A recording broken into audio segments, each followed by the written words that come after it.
إن الله وملائكته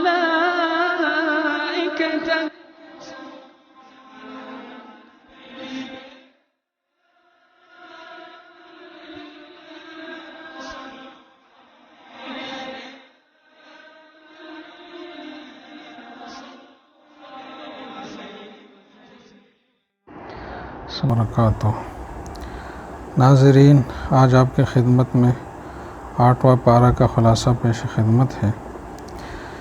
7ویں پارے کے آخر میں مشرکین کا یہ مطالبہ ذکر کیا گیا تھا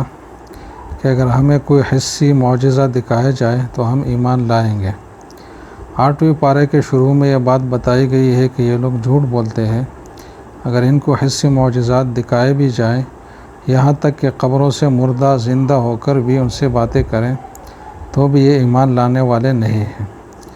اس کے بعد رسول اللہ صلی اللہ علیہ وسلم کو تسلی دی گئی ہے کہ آپ ان کی مخالفت اور استہزاء اور انکار سے پریشان نہ ہوں۔ ہر نبی کے ساتھ انسانی اور جناتی شیاطین نے ہمیشہ یہی رویہ اختیار کیا ہے۔ باقی آپ کی نبوت کے اس بات کے لیے ان کے جو مطلوبہ معجزات ہیں، اس کی کوئی ضرورت نہیں ہے۔ اللہ تعالیٰ نے آپ کو متعدد معجزات سے نوازا ہے، جن میں سب سے بڑا معجزہ قرآن ہے۔ لہٰذا یہ اس معجزہ کو دیکھنے اور سننے کے باوجود جب انکار کرتے ہیں تو پھر آپ پریشان نہ ہوں۔ اس کا مطلب یہ ہے کہ کوئی معجزہ ان پر کارگر نہیں ہوگا، اور جو معجزوں کے زور پر ایمان لانے والے ہیں تو یہ ان میں شامل نہیں ہیں، کیونکہ زمین پر بسنے والے اکثر لوگوں کا حال یہی ہے کہ وہ ہدایت کو چھوڑتے ہیں اور گمراہی کی طرف مائل ہوتے ہیں۔ فرمایا کہ اگر آپ اکثر لوگوں کی بات مانیں گے جو دنیا میں ہے تو وہ آپ کو اللہ کی راہ سے دور کریں گے۔ آیت نمبر 116۔ اس آیت کریمہ سے مغربی جمہوریت کی نفی ہوتی ہے ناظرین، کیونکہ مغربی جمہوریت میں اکثریت کی رائے کا اعتبار ہوتا ہے، خواہ و قرآن و سنت کے خلاف ہی کیوں نہ ہو، جبکہ مسلمانوں کا ایک اجتماعی عقیدہ ہے اور اجماعی عقیدہ ہے کہ اگر پوری دنیا کے انسان کسی بھی ایسے بات پر متفق ہو جائے جو قرآن و سنت کے واضح حکم کے خلاف ہو تو ان کے اتفاق کا کوئی اعتبار نہیں ہوگا اور اسے رد کر دیا جائے گا۔ تو اس میں اس نظریے کی نفی ہے اس آیت نمبر 116 میں کہ یہ غیر اسلامی نظریہ ہے۔ ناظرین، اس کے بعد جو اہم مضامین اس صورت میں مذکور ہے وہ مختصراً کچھ یوں ہے۔ پہلا مضمون یہ ہے کہ جو دوسرا رکوع ہے اس کے آغاز میں فرمایا گیا ہے کہ مومن کی مثال اس شخص کی طرح ہے جو زندہ ہے اور اسے ہم نے نور عطا کیا ہے، اور کافر کی مثال اس شخص جیسی ہے جو مردہ ہے اور تاریکیوں میں پسا ہوا ہے۔ دوسرا مضمون ایمان اور ہدایت صرف اللہ کے ہاتھ میں ہے، وہ جسے چاہتا ہے تو اسے ان نعمتوں سے نوازتا ہے۔ تیسرا ایک اہم مضمون یہ ہے کہ ہدایت یافتہ اور گمراہ فریقوں کا ذکر کرنے کے بعد یہ فرمایا گیا ہے کہ اللہ تعالیٰ ان سب کو قیامت کے دن جمع کرے گا، پھر ہر ایک کو اس کے اعمال کے مطابق جزائے سزا دے گا۔ آیت نمبر 128-129 میں یہ بات بیان ہوئی ہے۔ چوتھی اہم بات یہ ہے کہ مشرکین کی مختلف حماقتوں کا ذکر ہے، اور ان میں سے ایک حماقت یہ ذکر کی گئی ہے کہ وہ زمین سے جو حاصل ہونے والا غلہ ہے، پیداوار ہے، اس طرح جو جانور ہے، چوپائے ہے،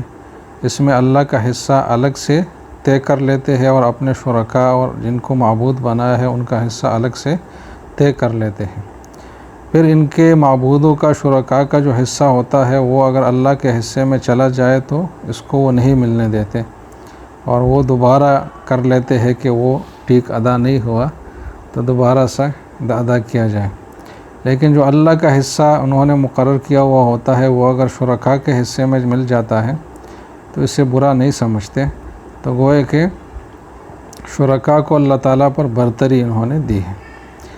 دوسری حماقت یہ ذکر کی ہے کہ اپنی بیٹیوں کو فقر یا عار کی وجہ سے قتل کر دیتے تھے۔ آیت نمبر 137 میں ہے۔ عورت پر رسول اللہ صلی اللہ علیہ وسلم کے احسانات میں سے ایک بڑا احسان یہ ہے کہ حضور صلی اللہ علیہ وسلم نے اپنے زبان و عمل سے یہ بات سمجھائی ہے کہ بیٹی کا وجود نہ تو باعث شرم ہے اور نہ ہی فقر و غربت کے اضافے کا سبب ہے۔ مشرکین کی تیسری حماقت اس صورت میں جو بتائی ہے وہ یہ ہے کہ ان کو جانوروں کی مختلف قسمیں انہوں نے بنا کر رکھی تھیں۔ بعض وہ تھے جو کاہنوں اور مذہبی پیشواؤں کے لیے مخصوص تھے، بعض وہ ہوتے جن پر سوار ہونا اور ان سے کسی بھی طرح کا فائدہ اٹھانا جائز نہیں سمجھتے، اور بعض وہ ہوتے جنہیں ذبح کرتے وقت اللہ کے بجائے بتوں کے نام سے ذبح کیا جاتا تھا ان کو۔ تو جانوروں کے ساتھ یہ مختلف انہوں نے غیر اصولی طریقے اختیار کیے تھے جس کی کوئی عقلی جسٹیفیکیشن نہیں ہو سکتی۔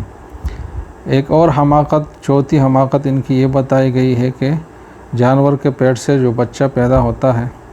تو اسے مردوں کے لیے حلال سمجھتے ہیں مگر عورتوں کے لیے حرام، لیکن اگر وہ بچہ مردہ پیدا ہو تو اسے مرد اور عورت دونوں کے لیے حلال سمجھتے تھے۔ تو یہ بھی ایک بالکل بے تکی اور بے بنیاد سی بات ہے۔ تو مشرکین کی یہ حماقتیں ذکر ہوئی ہے، اور اس کے بعد اللہ تعالیٰ کی نعمت یاد دلائی گئی ہے کہ اللہ وہی ہے جس نے باغات، زیتون، انار جیسے مختلف پھل پیدا کیے ہیں، اور اللہ وہی ہے جس نے برداری اور گوشت اور دودھ کے حصول کے لیے چھوٹے اور بڑے جانور پیدا کیے ہیں، اور ان جانوروں میں اور کھانے پینے کی چیزوں میں تحلیل اور تحریم کا اختیار بھی صرف اللہ ہی کے پاس ہے کہ وہ جس چیز کو چاہے حلال کرے، جس کو چاہے حرام کرے۔ پانچواں اہم مضمون اس صورت میں جو مختصراً بیان ہوا ہے وہ یہ ہے کہ مشرکین کے عقائد اور دعووں کی تردید کے بعد وہ آیات ہے جس میں اللہ تعالیٰ نے پھر 10 وصیتیں فرمائی ہیں جس پر ساری آسمانی شریعتیں متفق ہیں، اور تمام ادیان پر اس پہ عمل کی اہمیت اور دعوت دی گئی ہے، کیونکہ ان وصیتوں پر جو کہ احکام ہے، مؤکد احکام اللہ تعالیٰ کی طرف سے، اگر ان پر عمل کی جائے تو انسانی سعادت کی جو حفاظت ہے وہ یقینی ہوتی ہے، اور اس سے دنیا اور عزت میں آخرت میں جو ہے نا وہ کرامت اور عزت کی زندگی حاصل ہو جاتی ہے۔ تو یہ ان احکام کا فائدہ ہے کہ اس کا فائدہ انسانوں ہی کے لیے ہے، نہ کہ اللہ تعالیٰ کو نعوذ باللہ اس سے کوئی فائدہ ہے۔ یہ جو 10 وصیتیں ہیں، وصیت کا مطلب مؤکد احکام، تو اس میں پہلی وصیت یہ ہے کہ صرف اللہ کی عبادت کی جائے اور اس کے ساتھ کسی کو شریک نہ ٹھہرایا جائے۔ دوسری یہ ہے کہ والدین کے ساتھ اچھا سلوک کیا جائے اور انہیں اپنے زبان اور عمل سے کسی قسم کی تکلیف نہ دی جائے۔ تیسری وصیت یہ ہے کہ اولاد کو فقر کے ڈر سے یا بیٹیوں کو ننگ اور عار اور شرم کے خوف سے قتل نہ کیا جائے۔ چوتھی بات یہ ہے کہ ہر قسم کی بے حیائی اور برائیوں سے بچا جائے، خواہ وہ خفیہ برائیاں اور بے حیائیاں ہو یا کلم کلہ اور علانیہ اور واضح ہو۔ پانچویں یہ ہے کہ انسان کو ناحق قتل کرنا یہ حرام ہے اور یہ بدترین گناہ ہے، اور اس سے معاشرہ کا جو فساد ہے وہ یقینی بن جاتا ہے۔ چھٹی بات یہ ہے کہ یتیم کے مال میں ناجائز تصرف نہ کیا جائے۔ ساتویں وصیت یہ ہے کہ ناپ تول کو پورا رکھا جائے۔ آٹھویں یہ ہے کہ سارے انسانوں کے درمیان عدل کو ملحوظ رکھا جائے، خواہ کوئی اپنا قریبی ہو یا دشمن ہو، لیکن عدل کے پیمانے سب کے لیے یکساں ہوں گے۔ نویں وصیت یہ ہے کہ اللہ کے عہد کو جو پورا دین ہے اس کو پورا کیا جائے۔ 10ویں یہ ہے کہ صراط مستقیم ہی کی اتباع کی جائے جو اللہ کا نازل کردہ دین ہے، جو وحی کے ذریعے انبیاء کے واسطے سے معلوم ہوا ہے، اور اس کو چھوڑ کر مختلف راستوں پر چلنے سے احتراز کیا جائے۔ یہ وصیتیں بیان کرنے کے بعد اللہ تعالیٰ نے اپنے نبی کو یہ حکم دیا ہے کہ آپ علی الاعلان یہ بات کہہ دیں لوگوں سے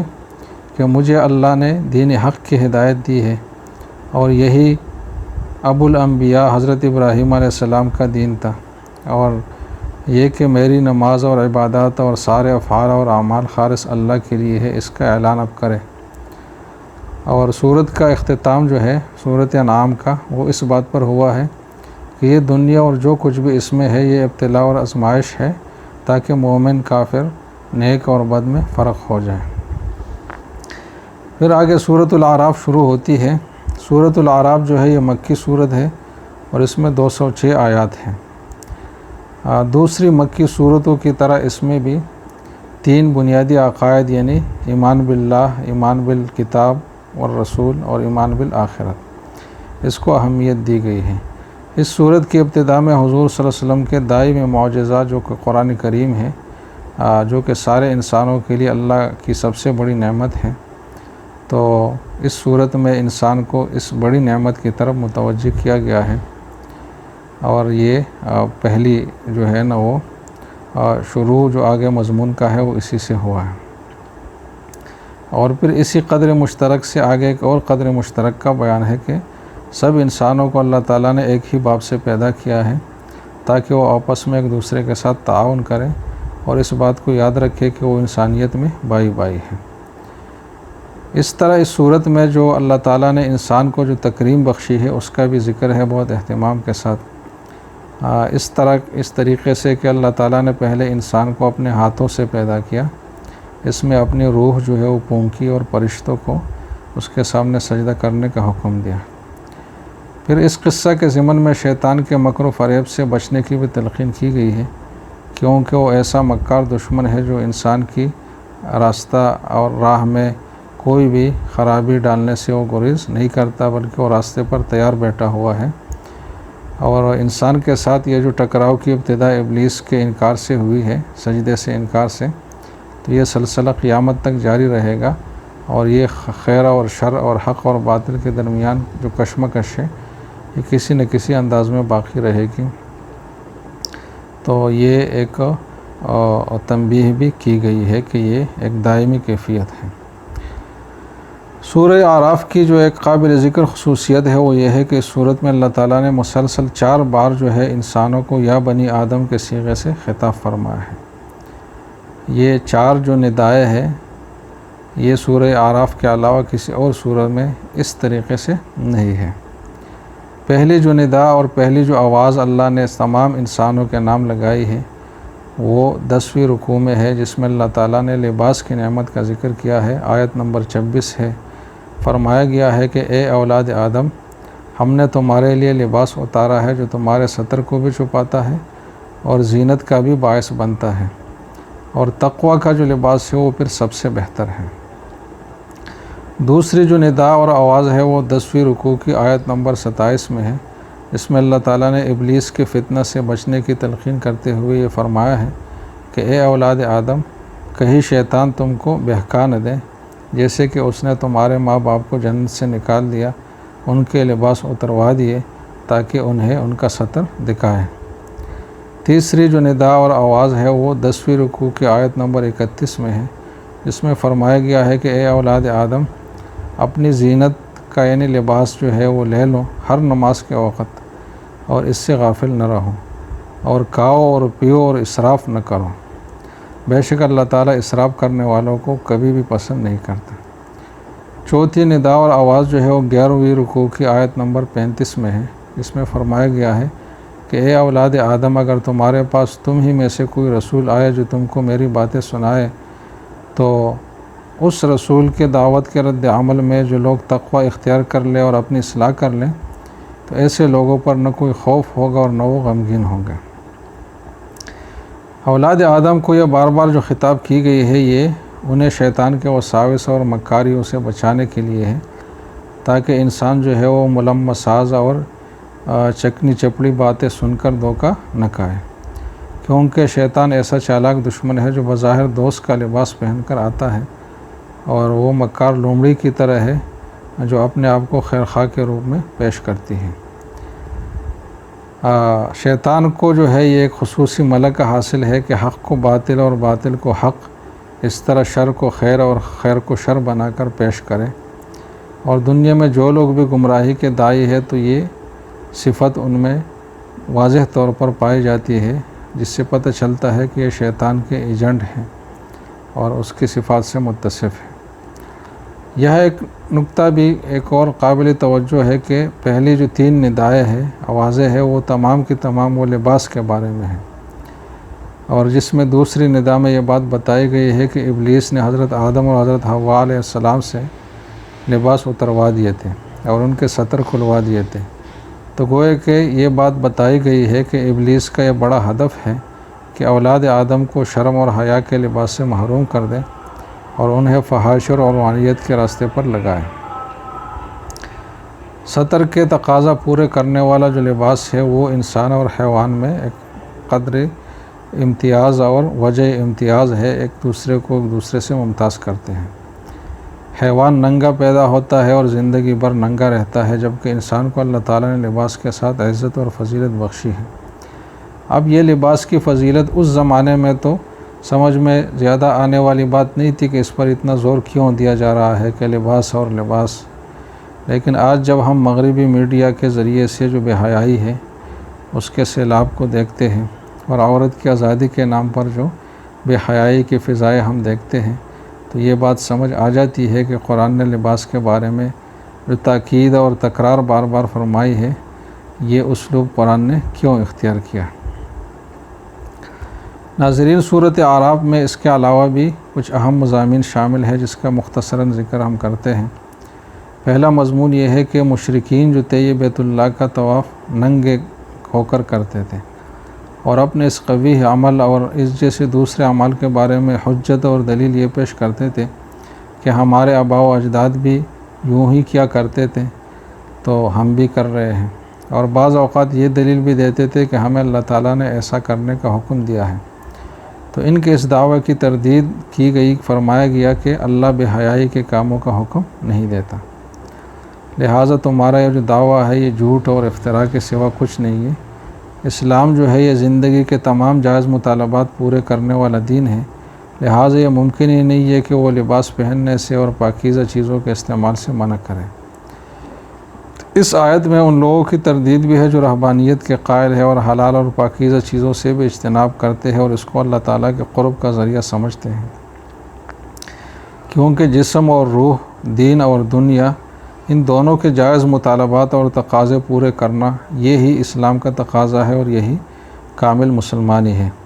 جیسے کہ حضرت سلمان فارسی رضی اللہ تعالیٰ عنہ کی جو مشہور حدیث ہے کہ جب ان کو پتہ چلا کہ حضرت ابو الدرداء رضی اللہ تعالیٰ عنہ جو ہے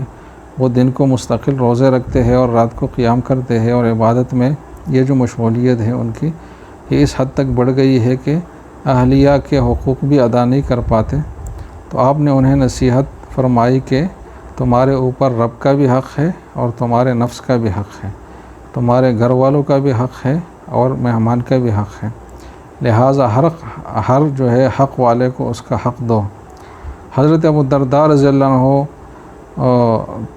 کو جو نصیحت کی گئی تھی تو انہوں نے اس نصیحت کا ذکر رسول اللہ صلی اللہ علیہ وسلم کے سامنے کیا، تو آپ نے فرمایا کہ صدق سلمان نے جو بات کی ہے وہ حق اور سچ کی ہے۔ دوسرا مضمون اس صورت میں یہ بیان ہوا ہے کہ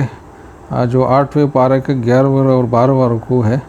اس میں ایسے دو گروہوں کا ذکر ہے جو فکر و نظر اور عقیدہ اور عمل کے اعتبار سے ایک دوسرے کے ضد ہیں۔ ایک گروہ جو ہے وہ ضد اور عناد اور کفر اور تکبر کی راہ اپنانے والوں کا ہے جن کا ٹھکانہ جہنم کے سوا کچھ نہیں، اور دوسرا گروہ وہ ہے جو تسلیم اور انقیاد اور ایمان اور طاعت اور ماننے والے اور راستے پر چلنے والے لوگ ہیں جو جنت کے حقدار ہوں گے۔ یہ جو دونوں گروہ ہے یہ جب اپنے اپنے ٹھکانوں پر آخرت میں پہنچ جائیں گے تو قرآن بتاتا ہے کہ ان کے درمیان ایک مکالمہ اور ایک گفتگو ہوگی۔ اہل جنت جو ہے وہ دوزخیوں سے سوال کریں گے کہ کیا تمہیں آج اللہ کے وعدوں کے سچ ہونے کا یقین آیا یا نہیں آیا؟ تو وہ جواب میں اقرار کریں گے کہ ہاں، ہم نے وعدوں کو سچا اور برحق پایا۔ دوزخی جو ہے وہ جب جہنم کی ہولناک گرمی اور بھوک اور پیاس سے پریشان ہوں گے تو جنتیوں کے سامنے وہ سوال کریں گے اور بھیک مانگیں گے کہ ہمیں کچھ کھانے اور پینے کو دو، لیکن ظاہر ہے کہ ان کو جو جواب ملے گا بہت سخت جواب ملے گا کہ ان اللہ حرمہما علی الکافرین، کہ یہ چیزیں تمہارے اوپر حرام ہیں، قطعی طور پر آپ ان چیزوں سے محروم ہے، کسی بھی طور پر یہ چیزیں آپ کو نہیں مل سکتی۔ اور اس میں ایک تیسرا گروہ جو اصحاب اعراف کے نام سے ہے یاد کیا گیا ہے، ان کا بھی تذکرہ ہے۔ یہ وہ لوگ ہیں جو اعمال صالحہ میں ذرا کم ٹھہرے ہیں باقی جنتیوں سے، تو یہ بھی بالآخر جنت میں جائیں گے، لیکن ابتدا میں کچھ وقت کے لیے یہ بیچ کے سلسلے میں رہیں گے۔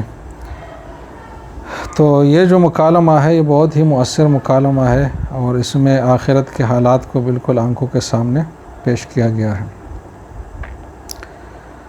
اور ان مکالمات کے بعد اللہ کی قدرت اور توحید کے 3 اہم دلائل بیان کیے گئے ہیں۔ پہلی دلیل یہ ہے کہ جو تہ بتہ 7 آسمان ہے یہ وسعت اور عظمت جتنی ان کی ہے اس مخلوق کی۔ تیسری جو دلیل ہے وہ یہ دی گئی ہے کہ سورج اور چاند اور ستاروں کی جو تخلیق ہے یہ سب چیزیں اللہ تعالیٰ کے غلبہ کی دلیل ہے، کیونکہ یہ ایسے فضا میں تیر رہے ہیں جس کی وسعتوں کا کسی کو اندازہ بھی نہیں ہے، لیکن اتنے وسیع انداز میں یہ چیزیں موجود ہیں، اتنی کثرت کے ساتھ اور اتنے بڑے حجم کے ساتھ، لیکن اس کے باوجود نہیں آپس میں ٹکراتے ہیں اور نہیں اپنے مدار سے باہر نکلتے ہیں۔ یہ دلائل دیے گئے ہیں، اور آخر میں 6 انبیاء کرام حضرت نوح علیہ السلام، حضرت ہود، حضرت صالح، حضرت لوط، حضرت شعیب اور حضرت موسیٰ علیہم السلام کے قصے اختصار کے ساتھ بیان کیے گئے ہیں۔ ان میں سے پہلا قصہ حضرت نوح علیہ السلام کا ہے اور آخری قصہ حضرت شعیب علیہ السلام کا ہے۔ ان قصوں میں جو مختلف حکمتیں اور عبرتیں پوشیدہ ہیں، ان میں سے کچھ کا تذکرہ کیا جاتا ہے۔ پہلی یہ ہے کہ رسول اللہ صلی اللہ علیہ وسلم کو مخالفین کی طرف سے جو تکلیفیں اور ایذائیں مختلف قسم کی جانی مالی ملتی ہے، تو ان حوالوں سے تسلی دینا یہ ان واقعات کا مقصد ہے۔ دوسرا یہ ہے کہ متکبروں کا انجام اور نیکوں کا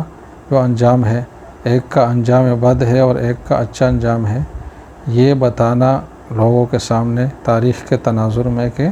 جس نے جو کچھ کیا تو اس کے ساتھ ایسا ہوا، یہ فرضی خیالی باتیں نہیں ہیں، ایک امر واقعہ ہے جو ایسا ہو چکا ہے، بار بار ہو چکا ہے اور آئندہ بھی ہوگا۔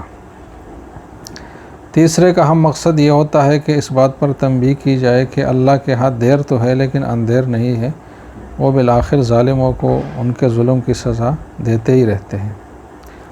اور چوتھی اہم بات یہ ہے کہ رسول اللہ صلی اللہ علیہ وسلم کی نبوت کی سچائی کی دلیل پیش کرنا کہ یہ امی پیغمبر ہے جنہوں نے کوئی تاریخ نہیں پڑھی، کسی سے کوئی علم حاصل نہیں کی، لیکن اس کے باوجود آپ جو واقعات اور حقائق بتاتے ہیں وہ بالکل امر واقعہ کے مطابق ہوتے ہیں اور کسی چیز کی کسی دلیل کے وہ خلاف، قطعی دلیل کے وہ خلاف نہیں ہو سکتے۔ تو یہ اس بات کی دلیل ہے کہ آپ جو کچھ فرما رہے ہیں یہ حق اور سچ ہے، اور یہ کہ آپ پیغمبر ہیں، اور یہ کہ اللہ ہی نے آپ کو یہ سب چیزیں بتائی ہے، کیونکہ کوئی اور ذریعہ ممکن ہی نہیں ہے کہ اس سے ایسی خبریں اور ایسی تفصیلات ملیں۔ اور ایک اہم مقصد ان واقعات میں یہ بھی ہے کہ انسانوں کے لیے عبرت اور نصیحت کا سامان پیش کیا جائے، تو یہ ان واقعات میں اہم مقاصد جو ہے وہ ہوتے ہیں۔ تو ناظرین، یہ آج کے خلاصہ پارے کا خلاصہ مختصراً، باقی کل انشاءاللہ۔ والسلام علیکم ورحمۃ اللہ وبرکاتہ۔ اس کے باوجود یہ کسی ستون کے بغیر کھڑے ہیں، تو یہ اللہ کی قدرت کی کتنی بڑی نشانی ہے۔ دوسرا یہ ہے کہ رحمان کا جو عرش ہے اس کی وسعت کا حال یہ ہے کہ سارے آسمان اور ساری زمینیں اس کا احاطہ نہیں کر سکتی، اور کسی کے خیال اور تصور میں بھی اس کی عظمت نہیں آ سکتی، کیونکہ عرش کے مقابلے میں کرسی ایسی ہے جیسے کہ کوئی حلقہ جو ایک وسیع اور عریض صحرا میں ایک انگوٹھی پڑی ہو۔ تو کرسی کی وسعت جب عرش کے مقابلے میں اتنی کم ہے، جبکہ کرسی جو ہے وہ بذات خود اتنی بڑی چیز ہے کہ زمین و آسمان اس کے سامنے کچھ بھی حیثیت نہیں رکھتی، تو عرش کتنی بڑی چیز ہوگی جو اللہ تعالیٰ کی ایک مخلوق ہے، اور اللہ تعالیٰ کے ساتھ جو ہے نا خصوصی ایک نسبت ہے